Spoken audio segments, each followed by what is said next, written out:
فبأي آلاء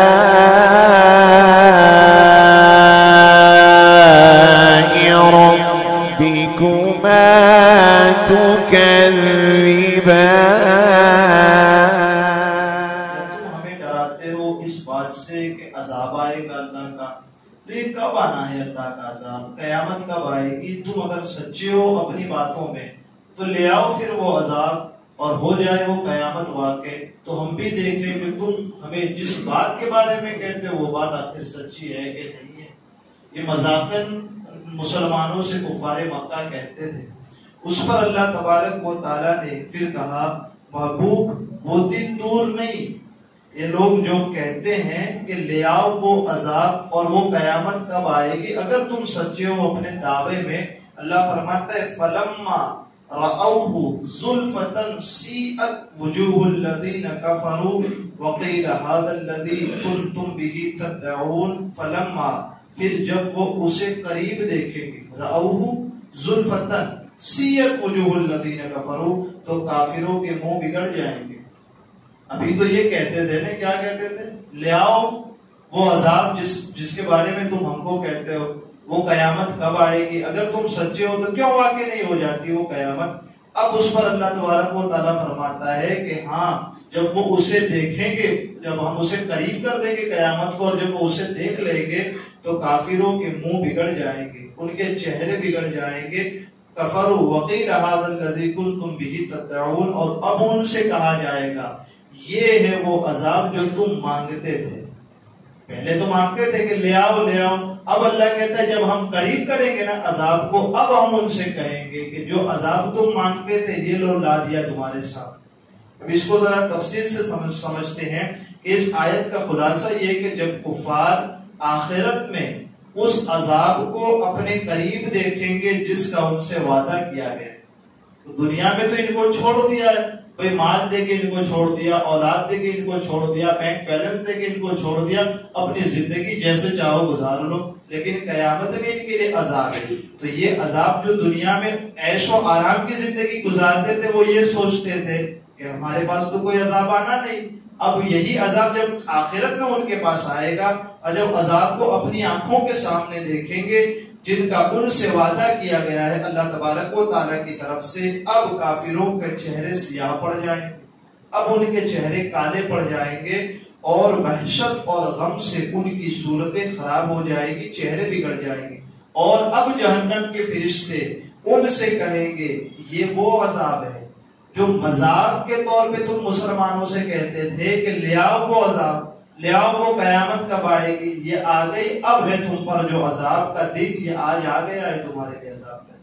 اب جہنم کے فرشتے اس دن ان سے کہیں گے یہ وہ عذاب ہے جو مذاق کے طور پر تم مانگتے تھے، اور انبیاء سے مسلمانوں سے کہتے تھے کہ وہ عذاب کہاں ہے، جلدی لاؤ، اب دیکھ لو یہ ہے وہ عذاب جو تم مانگا کرتے تھے، اب آ گیا وہ تمہارے سامنے۔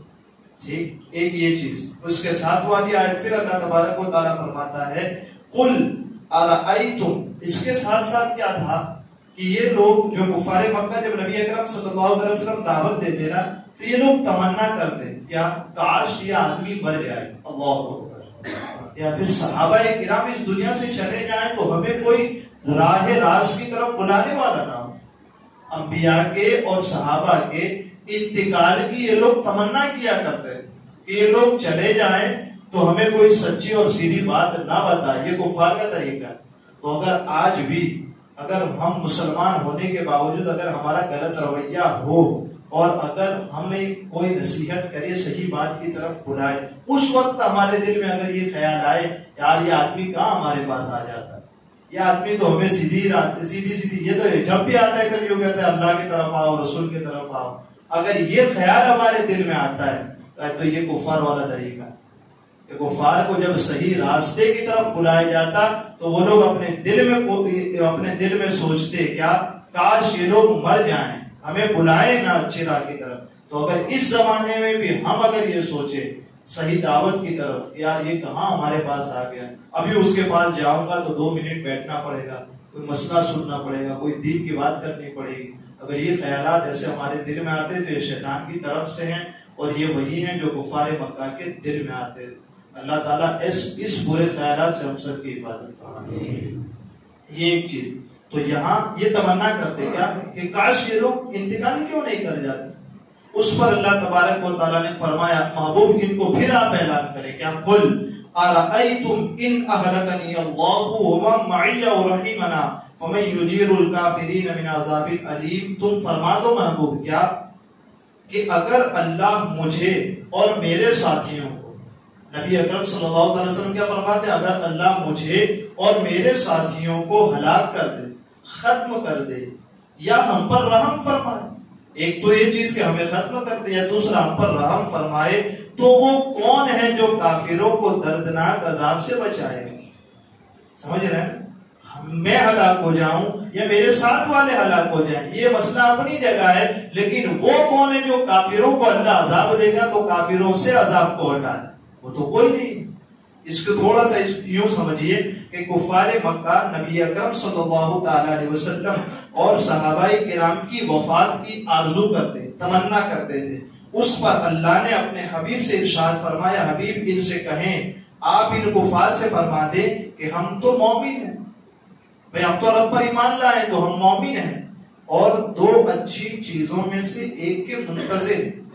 مومن ہوتا ہے تو دو اچھی چیزوں میں سے کسی ایک کا وہ انتظار کرتا ہے کہ کاش وہ چیز آ جائے گی. کیا وہ چیز ہے کہ تمہاری آرزو کے مطابق, یعنی کہ کفار مکہ تم جیسا سوچتے ہو ویسی سوچ کے مطابق اگر اللہ تعالیٰ مجھے اور میرے اصحاب کو اسی وقت وفات دے دے تو یہ ہے کہ کل ہم کو جنت میں اللہ تبارک و تعالیٰ بہتر سے بہتر بدلہ عطا فرمائے. تو اگر ہم انتقال بھی کر جائیں تو ہمارے لیے تو پھر بھی خوشخبری ہے کہ جنت ہمارا انتظار کر رہی ہے. ایک چیز ہے. دوسری چیز یہ کہ اللہ تبارک و تعالیٰ تمہارے مقابلے میں ہماری مدد فرما کر ہم پر رحم فرمائے. جو پہلے کہا نا, یا تو مجھے ہلاک کر دیا مجھ پر رحم کرے, اگر ہم کو ختم کر دے تو مومن منتظر ہے کہ جنت اس کا انتظار کرتی ہے. دوسرا یہ کہ ہم پر اگر رحم فرما دے اللہ, کس اعتبار سے رحم؟ اس اعتبار سے فرمائے کہ ہماری عمروں کو زیادہ کر دے, ہماری زندگی بڑھا دے. دونوں صورتوں میں فائدہ تو مسلمان کا ہے, فائدہ تو مومن کا ہے کہ وہ مر جائے تب بھی فائدے میں, جیے تب بھی فائدے میں. یعنی کہ اللہ تو حضور صلی اللہ علیہ وسلم نے یہ دو چیزیں بیان فرمائی کہ دونوں صورتوں میں فائدہ ہمارا ہی ہے. اب تم بتاؤ, یہ تو ہمارا مسئلہ تھا کہ ہمیں ہلاک کرے یا پھر ہم پر رحم کرے, تو دونوں صورتوں میں فائدے میں ہم ہیں, لیکن تم یہ بتاؤ وہ کون ہے جو تمہیں اللہ تبارک و تعالیٰ کے دردناک عذاب سے بچائے. جب اللہ تمہیں عذاب میں مبتلا کرے گا, جیسا کہ گزشتہ آیت میں آیا, جب وہ اپنی آنکھوں کے سامنے عذاب کو دیکھیں گے تو پھر چہرے ان کے بگڑ جائیں گے. حضور فرماتے یہ کہ ہمارے بارے میں تو جو ہونا ہے وہ فیصلہ ہو جائے گا, لیکن تمہارے لیے یہ ہے کہ رب جب تمہیں عذاب میں مبتلا کرے گا تو پھر کون ہے جو تمہیں اس عذاب سے بچا. تو تمہیں تو بہرحال اپنے کفر کے سبب ضرور عذاب میں مبتلا ہونا ہے. ہماری وفات تمہیں کیا فائدہ دے گی؟ ہم مر جائیں تو ہمارا مرنا تمہیں کیا فائدہ دے؟ ہمارے مرنے سے ایسا تھوڑی کہ تم سے عذاب ہٹ جائے, یا ہمارے مرنے سے ایسا تھوڑی کہ تمہیں عذاب نہیں دیا جائے گا. تو کفار اپنی فکر کریں, لوگوں کے بارے میں یہ نہ سوچیں کہ وہ انتقال کر جائے یا وہ وفات پا جائے. اپنی فکر یہ کریں کہ انہیں عذاب سے کون سی چیز چھٹکارا دلا سکتی ہے, انہیں عذاب سے کون سی چیز روک سکتی. تو یہ کفار مکہ کا ایک طریقہ تھا نبی اکرم صلی اللہ تعالی علیہ وسلم کے مقابلے میں. ہمیں اور آپ کو اس طریقے کو سمجھنا ہے, اس طریقے پر اپنی زندگی نہیں گزارنی, اس کو دیکھنا ہے.